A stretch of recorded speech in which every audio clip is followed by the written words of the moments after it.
আসসালামু আলাইকুম। এক ভাই এসে বলতেছে, ভাই আমার ফোনটা অটোমেটিকলি অফ হয়ে যাচ্ছে এবং অন হতেও অনেক সময় লাগছে। তখন আমরা তার কাছ থেকে তার ফোনটা নিই এবং ইউটিউবে একটা মিমস চালু করতেই সাথে সাথে ফোনটা অফ হয়ে যায়। দেন আমরা যা করি তা হলো, তখন কাস্টমার ভাইকে বলি, ভাই আপনার এটা ব্যাটারিতে সমস্যা, যদি ব্যাটারি পরিবর্তন করতে চান তাহলে 900 টাকা পড়বে। কিন্তু আরেকটা উপায় আছে, যদি আপনার ব্যাটারিতে চার্জ থাকে তাহলে আপনার এই ব্যাটারিটাই ঠিক করে দেওয়া যাবে, 500 টাকা দিতে হবে। তখন সে কাস্টমার ভাইটি বলল যে ঠিক আছে, তাহলে আপনি আমার ব্যাটারিটাই ঠিক করে দিন। তখন আমরা তার ফোনটি আস্তে আস্তে পুরোটা খুলতে থাকি। খোলার পর তার যে ব্যাটারিটা, সে ব্যাটারি কানেক্টরটা খুলে আস্তে আস্তে খোলার পর এখানে একটা কম্পোনেন্ট থাকে, সেই কম্পোনেন্ট থেকে আসলে প্রবলেমটা হয়। তাতাল দিয়ে সেই কম্পোনেন্টটা আমরা উঠাই।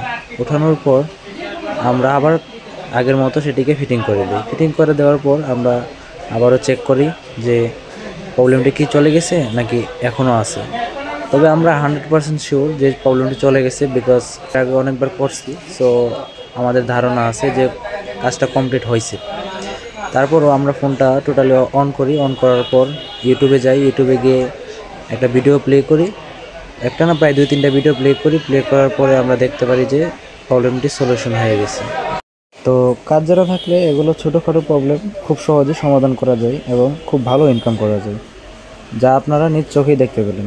তো সবাই ভালো থাকবেন। আল্লাহ হাফেজ।